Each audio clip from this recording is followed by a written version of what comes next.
เดี๋ยวเขาไปลุยปลากันต่อ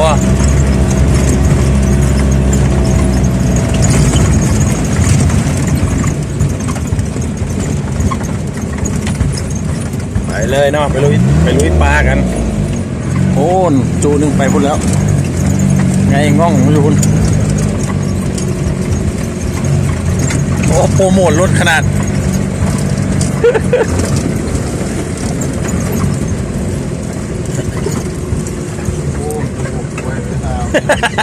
เมนูน้ำกี่ตกเนี่ยโอ้เวลาจะเสียหายโอ้แต่ทุลักทุเลไปได้เนาะเพราะว่าโอ้เหมาะสมเลยมีหนองอยู่กลางเนี่ยสุดยอดบรรยากาศก็มาตั้งแคมป์คักสุดเกี่ยวกับคุณโนตาโอ้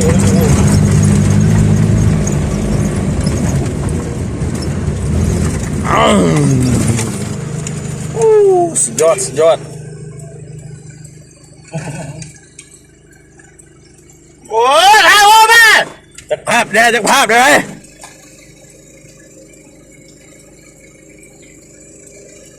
กำลังตามมาเดี๋ยวให้เจ้าเก็บภาพให้ขึ้นจะเก็บผ้าไว้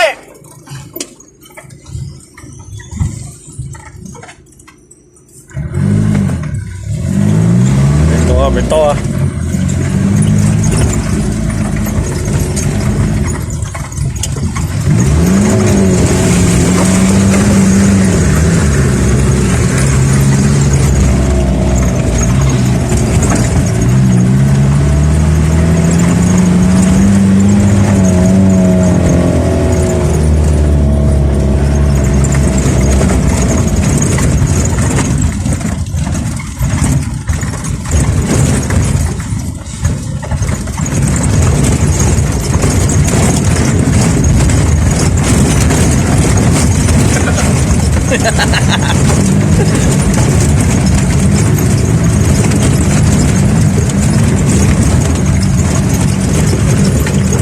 โอ้โหลูกกระตุ้นไหม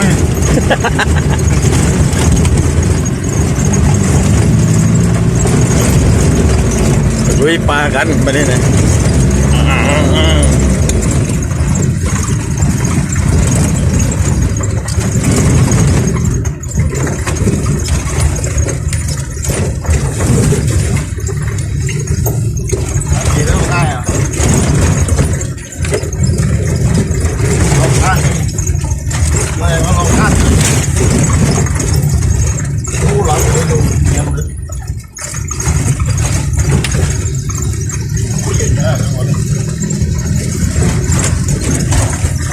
ตอนนี้เข้าปลาแล้วตอนนี้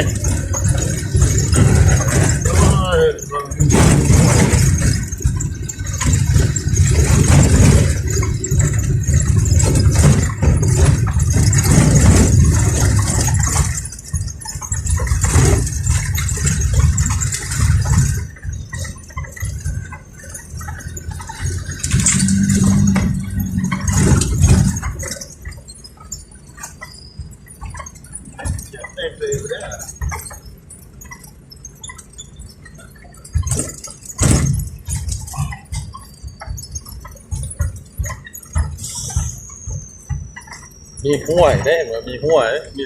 ทางบัวเขาเลยมีเขียดแดงอันนี้นี่พวกนี้อย่างนี้ดอกแดงนี่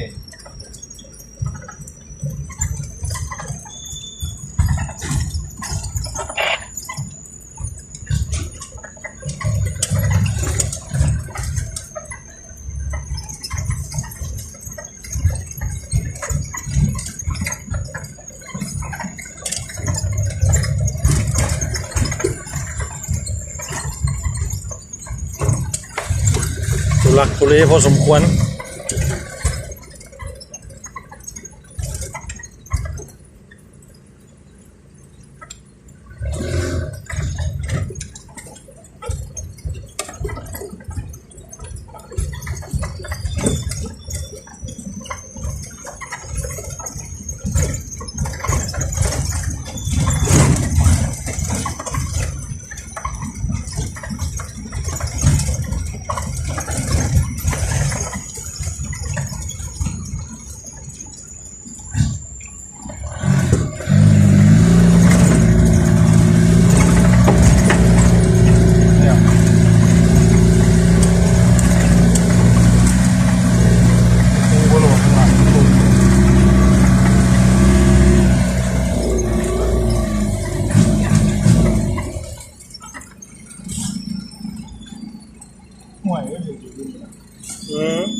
จราจรติดขัดตอนนี้จราจรติดขัด ไม่ไหวมันโอ้ยเรามากินน้ำอ่ะ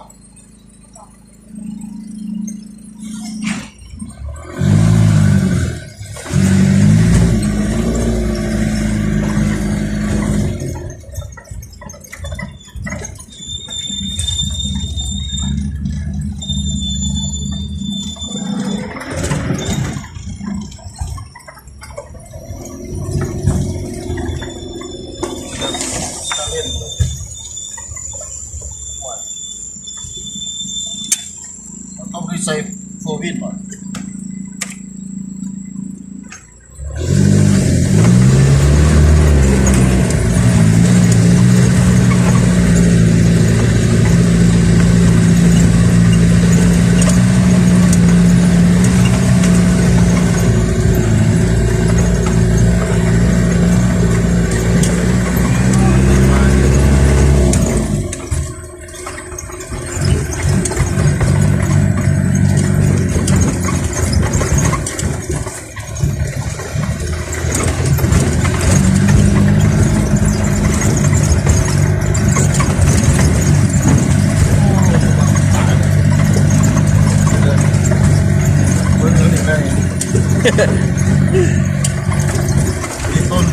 ต้นละ โอ้อากาศสดขนาดเลยนี่ นะ เย็นดี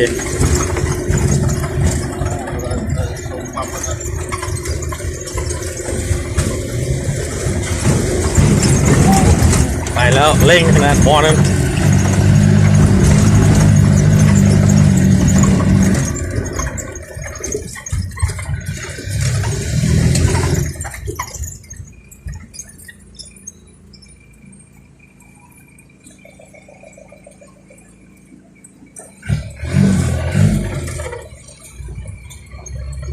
โด่งเลย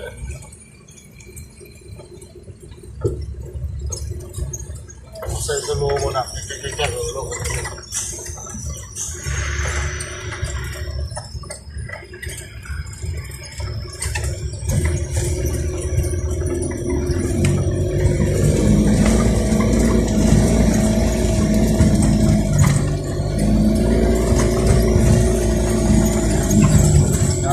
คุณยาน้ำฝนอันนี้ดีกว่า คักสุดนะ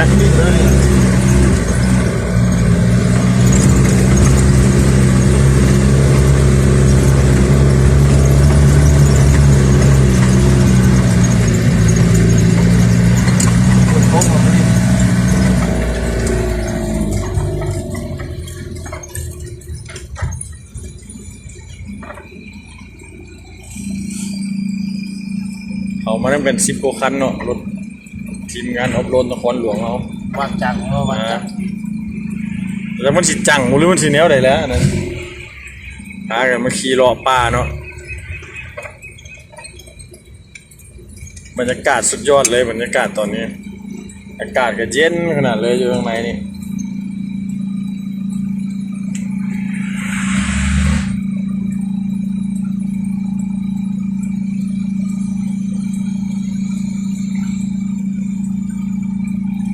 พอดีเลยยังเอา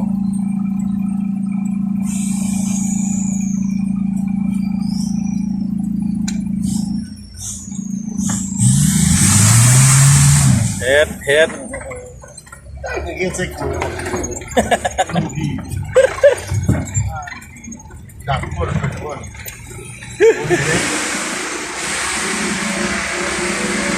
โอ้รถเร็วเอ๊ะจับฝากกันแต้เลย ทางลง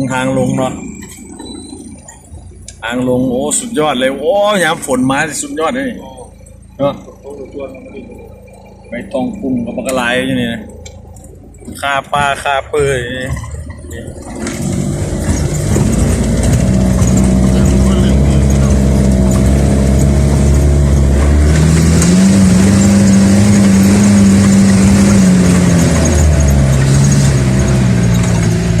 ฟังเสียงเราตกตัดตกใจเลย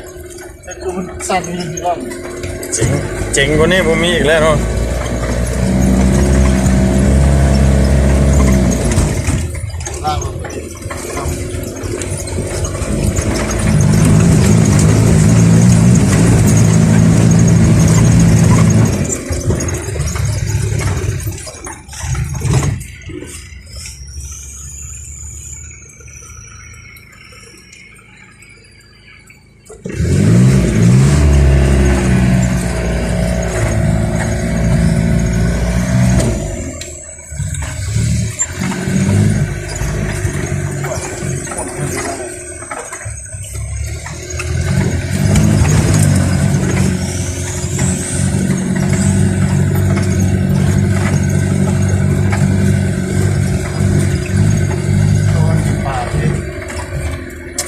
มาตั้งแคมป์ในนี่คักสุดเลยเดินกว้างๆอ่ะเนาะ เสียงเนี่ยมันแค่ไม่ได้เอ็น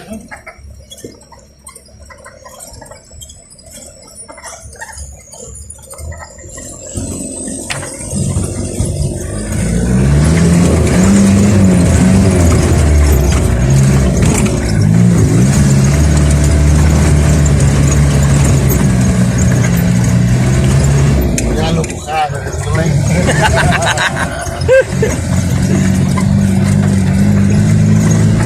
ย ขายังมีคันหลังอยู่ว่าขากันเลยถ้าเป็นคันสุดท้ายก็จะยอมแหล้วสัญญาณโทรศัพท์ก็บ่มีจริงๆพอดีเลยต้นไม้ไงกับบ่อยู่ใกล้เอากาบเสร็จแล้วมาวินมาดิ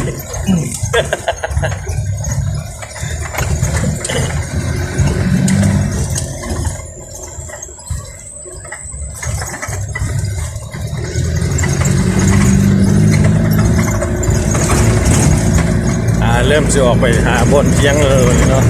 ออกจากป่ามาแล้วตอนนี้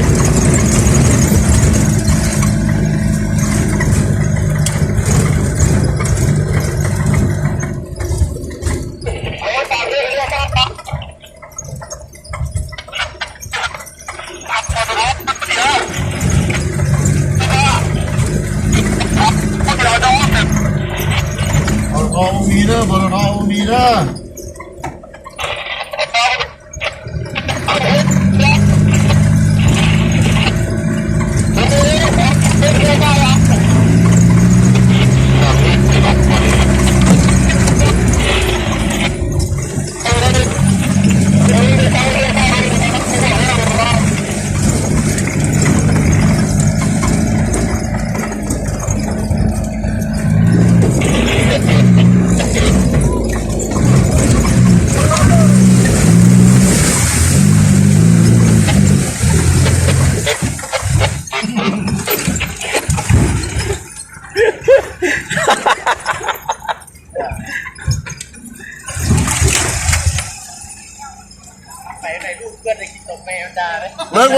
เลิกวันฮะเอ็ดลัด กูห้าวเลยเนาะ สองเลยผมลงรถซุ่มกันอยู่พอดีเลย ฮะมึงลงไปวิ่งกับกูเด้อ ว่าคันนี้คือบินเราจะลงอยู่นี่เอ็ดเลยลงกันเนี่ย เปลี่ยนยางแล้ววะเปลี่ยนยางมันอยู่ใจไปทางใดท่านอู้ยาฝนด้วยฝนด้วยท่าน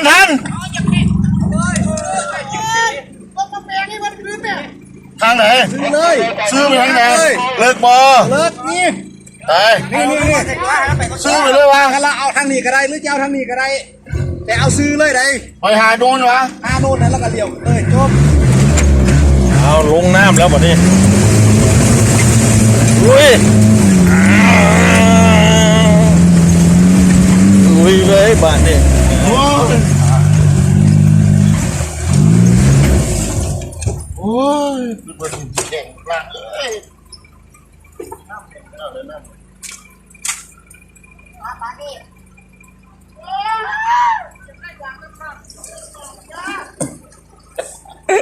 บูอันน้องมาเลยหน่อยเนาะนี่คันหนึ่งกำลังมามาแล้วมาแล้ว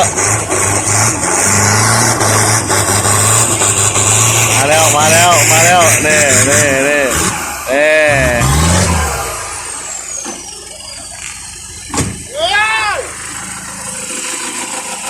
มาแล้วเนาะนี่ตอนนี้อยู่กลางน้องเนาะ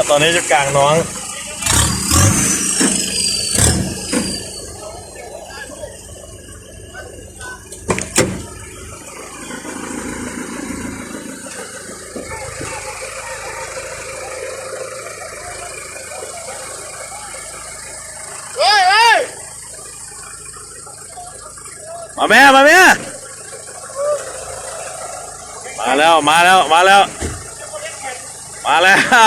คันที่สามมาแล้วทีมงานอบรมตะควันหลวงเขาลุยเลยว้าย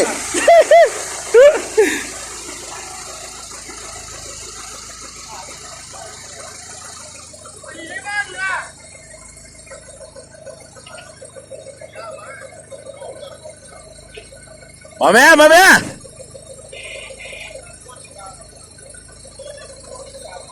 แต่เจ้าบอกล้าข้ามมาเนาะเอาลุยหนองพามาแล้วเมื่อกี้นี่คุณเฮียบุญทันไปพุ่นแล้วเนาะเฮียบุญทันขึ้นไปพุ่นแล้ว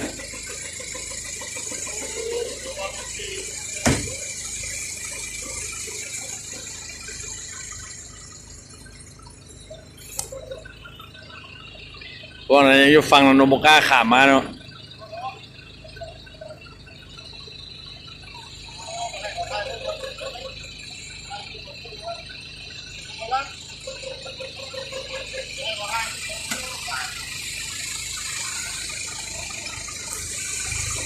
ยังไงล่ะวันนี้ยาวที่ตู้ลงไปกูต่อ ตูดไปเซ่ ยาวลงขึ้นก่อน เอาให้มันไม้พี่ละเม มาละ มาพี่มาอ้อมมาพี่ไอ้ลังอ้อมมาพี่ไว้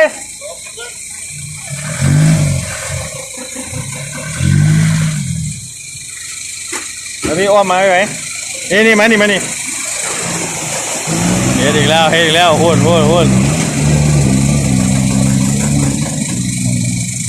ไปแล้วไปแล้ว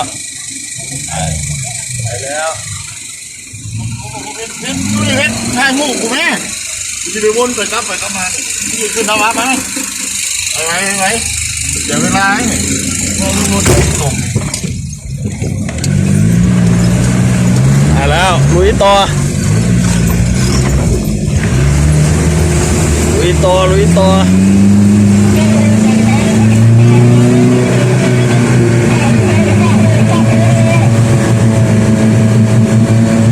แล้วตอนนี้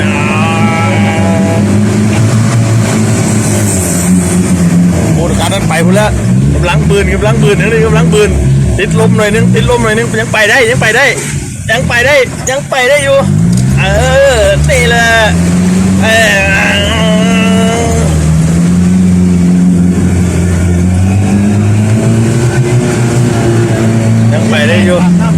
ยังไปได้อยู่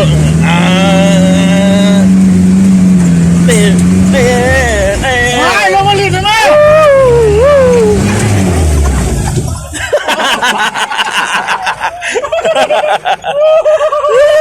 โอ้ปลาขึ้นไปเลยเนาะปลาขึ้นน้องเลยหาปลา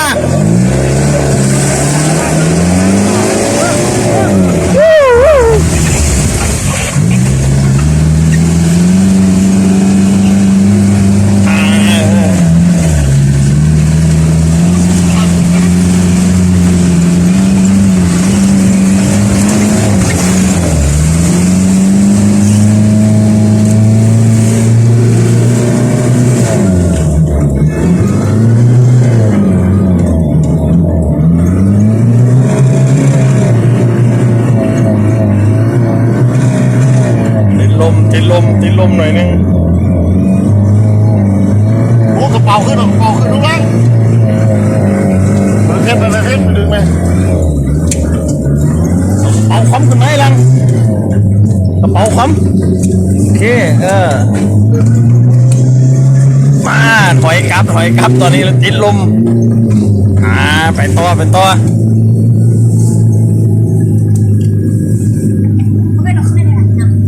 ัวไหน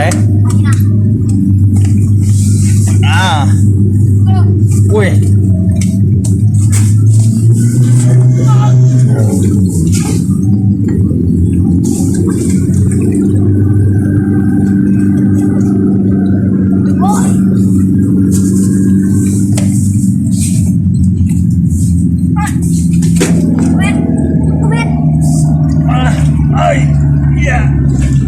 อีกคนนึง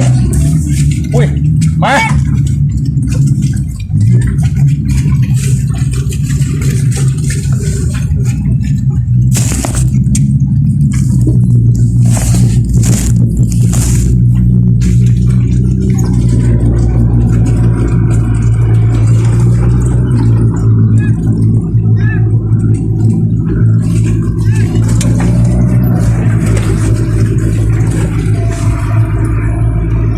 น้ำเข้ามาในรถแล้วตอนนี้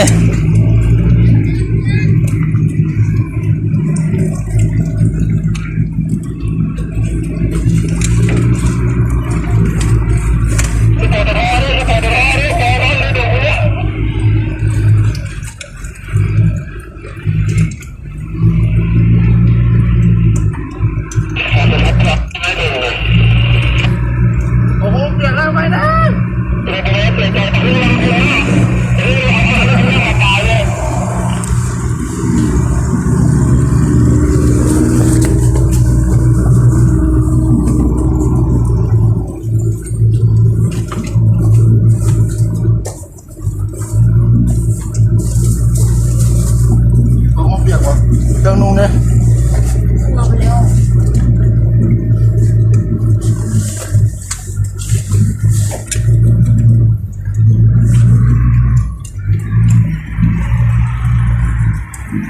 กำลังไปโอ้น้ำเขาไม่ได้ลดเต็มเลย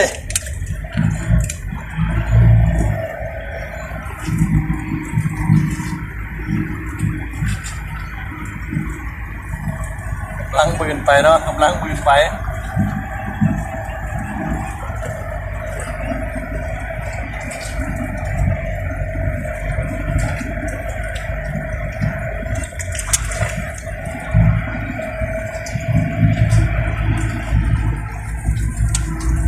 ถอยครับเดี๋ยวไปไหม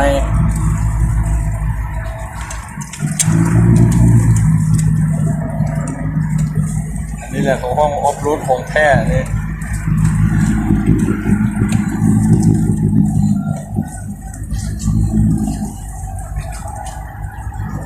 อันนี้สภาพด้านในรถเนาะอันนี้สภาพด้านในรถ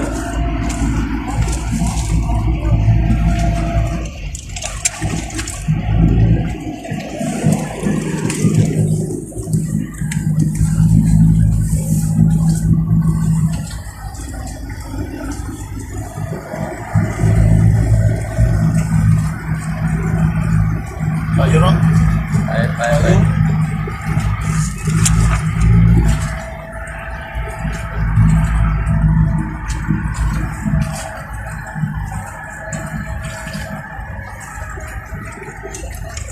น้ำเขาก็เต็มเลยตอนนี้ มันนี่กันนะโบมาวินเอาอยู่วะโบมาวินเอาอยู่วะ ต้องขอตัวช่วยแล้วเนาะต้องขอตัวช่วยแล้ว มันมีคอทั้งหลังด้วยพันเด้อที่คอทั้งหลังโอ้ยกูอายมันแข่งนี่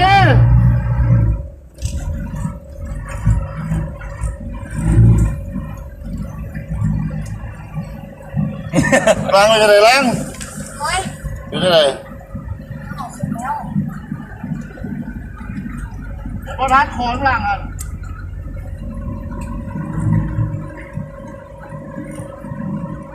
พอหรอวะวินโอ้มันเป็นพักเลยก็โดนอยู่นี่เนาะ สภาพด้านในรถช่างผู้ดี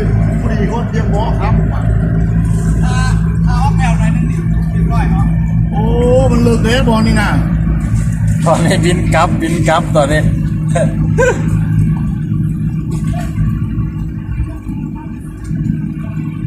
ต้องบินกลับเนาะเพราะว่าติดลมหนักเกินไปเรื่องสภาพข้างในรถน้ำเต็มเลยตอนนี้ อันนี้โมโหว่าถุงอย่างอันนี้นะถุงอันนี้เป็นถุงอย่างลูก โอ้ถูกขึ้นสะพานแม่ อืม โอ้ยเราข้างในเนี่ย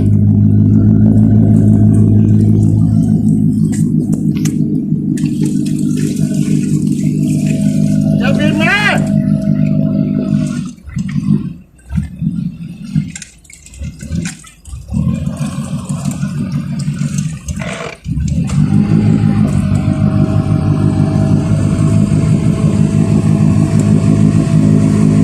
ต้องได้บินกลับเนาะเพราะว่า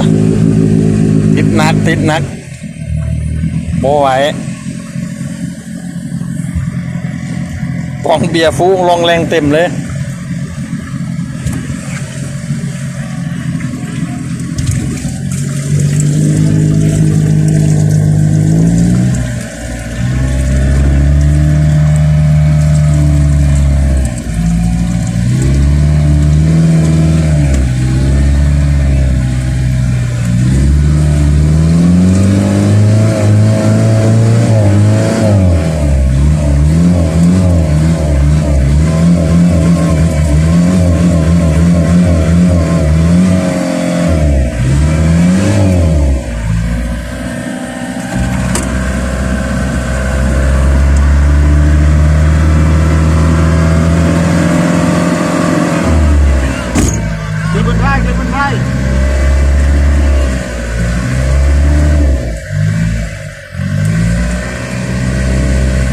มีการพลิกคิ้วหน่อยนึงเนาะ คิดคิว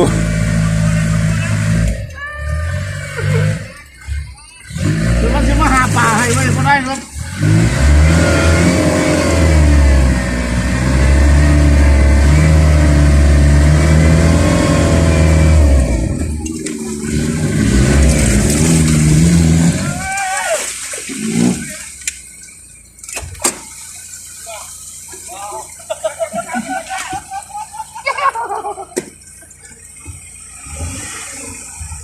โอ้เลิกเห็นเลิกว่าป่าจังเนาะ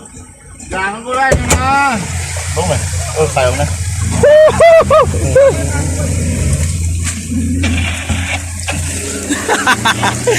ใครออกนะ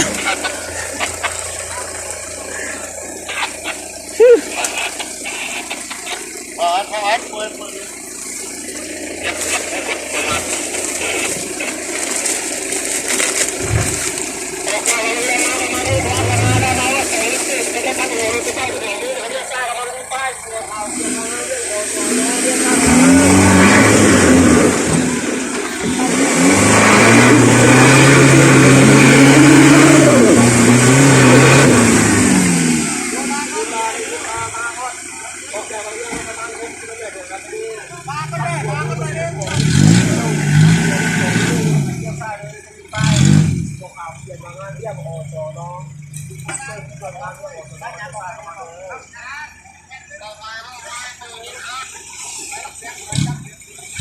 จากเราเรียงมาประมาณ6 กิโลเมตร